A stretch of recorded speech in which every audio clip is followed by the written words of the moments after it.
si vous en êtes d'accord, maintenant, on va passer à la cérémonie de remise des prix et je vais demander à Nicole Notat de venir me rejoindre sur scène. Alors effectivement, cette année, pour la première fois, on a décidé, avec Nicole, de lancer le trophée de la RSE en Assemblée générale. Pourquoi? Parce que tout simplement, depuis quelques années maintenant, on observe une montée en puissance de plus en plus importante de la RSE dans les assemblées générales, une montée en puissance qui se manifeste d'ailleurs de façon différente, c'est-à-dire qu'on a d'abord observé de plus en plus de temps consacré à la RSE, de plus en plus de questions, de plus en plus de pédagogie. Et cette année, on a observé un mouvement encore un peu différent qui est plus une inclusion de la RSE au modèle de croissance des entreprises, c'est-à-dire une RSE complètement intégrée, de plus en plus intégrée à la présentation stratégique des entreprises. Et à l'inverse, dans le public des actionnaires, je dirais un public d'actionnaires qui opère plus en silo, comme l'a dit tout à l'heure Anne, et qui n'a pas forcément encore complètement intégré cette forme d'inclusion, mais au fil du temps, tout ça prendra forme. Alors Nicole, est-ce que vous pourriez rappeler les principaux critères qui ont prévalu à la sélection de notre lauréat et sur lesquels donc, les membres du jury se sont penchés cette année pour pouvoir sélectionner les meilleures pratiques?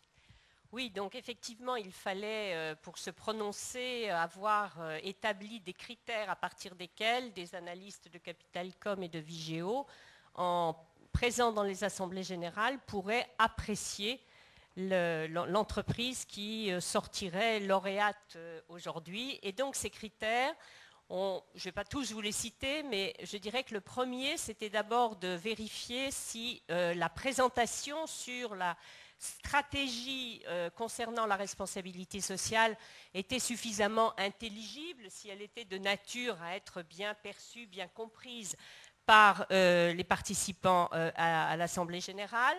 Si également l'entreprise s'attachait à dire et à valoriser ses relations et la qualité de ses relations avec ses parties prenantes, si tout cela était dans l'Assemblée générale visible dans le temps, c'est-à-dire combien de temps duraient ces présentations en question, la qualité des présentations et des supports, la pertinence des thèmes qui étaient présentés. On sait que la responsabilité sociale ou sociétale, c'est large et qu'il y a nécessairement des choix à faire. Donc, il y avait aussi une question de pertinence sur ces choix, sur aussi l'étendue, la couverture des informations qui étaient associées à la présentation des différents thèmes.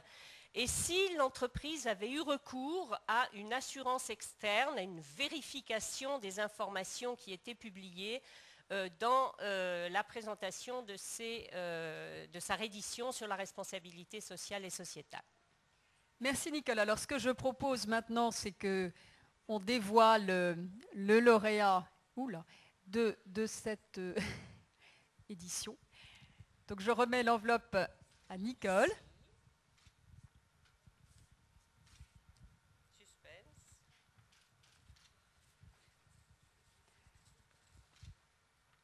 Donc le lauréat pour ce prix est donc Danone et c'est Muriel Pénicaud qui représente l'entreprise.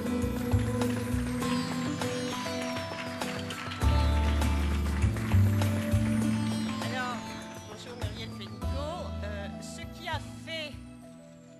Ce qui a fait que Danone a été retenu dans les points forts qui ont été observés au niveau de l'Assemblée générale, c'est d'abord l'illustration qui a été faite des enjeux de santé-sécurité qui ont été très présents, y compris avec des statistiques et des résultats d'études. Une présentation du premier bilan du fonds Danone pour l'écosystème. Vous savez que là, c'est une initiative aussi très originale qu'a entrepris Danone. L'indexation d'un tiers de la rémunération variable des managers sur des objectifs sociaux et environnementaux.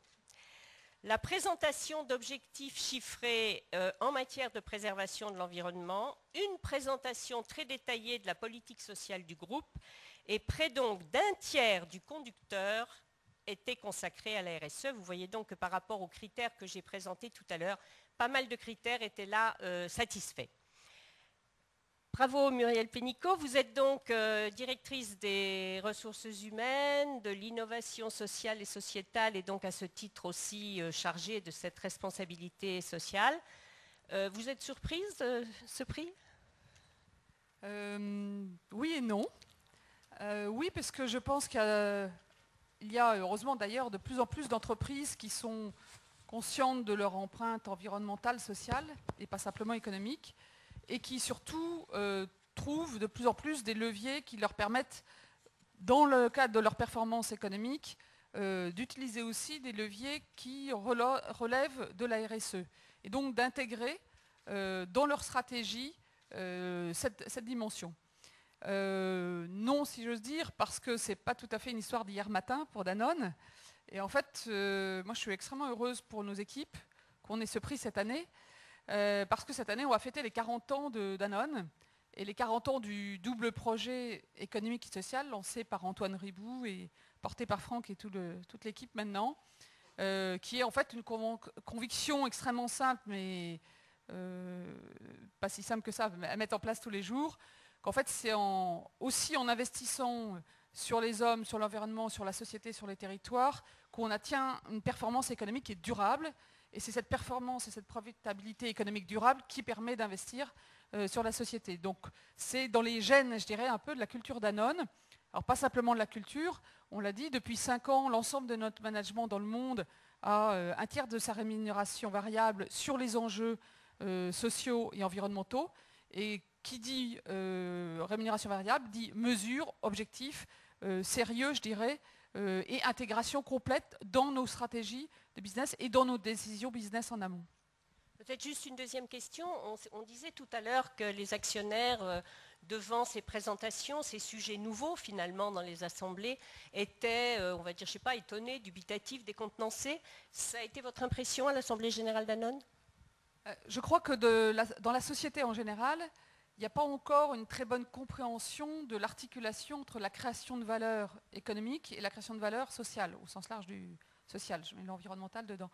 C'est perçu encore comme s'il y avait un monde financier, un monde de la RSE à beaucoup d'endroits. Donc forcément, c'est vrai un peu partout. Ceci dit, je trouve que l'Assemblée générale de Danone, j'ai 2 contre-exemples. Un, c'est en 2009, quand on a proposé la création du fonds Danone pour l'écosystème, de doter de 100 millions d'euros ce fonds de dotation pour renforcer en fait les fournisseurs, distributeurs, fermiers, PME, territoires qui travaillent avec nous tous les jours. C'était quand même une décision, je dirais, pour les actionnaires qui était vous l'avez fait voter en Assemblée générale. Et Franck Riboud absolument a voulu le faire voter. On n'était pas obligé légalement en se disant si les actionnaires ne sont pas avec nous, il ne faut pas le faire. Et on a eu un vote, après un peu de travail, mais de 98% de l'Assemblée générale de Danone. Donc on peut dire oui que les actionnaires sont vraiment porteurs de cette approche. Et le deuxième exemple, c'est l'Assemblée générale de cette année. On a eu beaucoup de réactions, et toutes positives, sur le programme Dan Cares qu'on a lancé. En Danone, il y a 105 000 salariés, 60 000 en pays émergents. Et on a lancé, donc, il y a 1 an, la mise en place d'une couverture santé de base pour tous les salariés dans le monde, sachant que dans beaucoup de pays, il y a ou rien, ou pas accessible à tous, ou de très faible niveau. Il y a déjà 35 000 personnes, ça sauve des vies, mais c'est aussi un fantastique levier économique. Ça fait baisser le turnover, c'est un employer branding fantastique, et en engagement et en absentéisme, on a aussi des progrès. Donc là aussi, je pense que, pour finir là-dessus, il faut, je pense, en permanence se démontrer et démontrer aux actionnaires de façon mesurée et solide qu'en fait, comment la création de valeur économique et sociale, elle va vraiment ensemble. Je pense que c'est comme ça qu'on peut cheminer ensemble avec les actionnaires. On vous remercie beaucoup et puis c'est formidable parce que c'est exactement l'esprit de ce trophée, c'était de travailler à la corrélation, à l'articulation entre effectivement cette performance financière, performance sociale qui n'est pas toujours lisible pour l'ensemble des parties prenantes, publiques, société civile.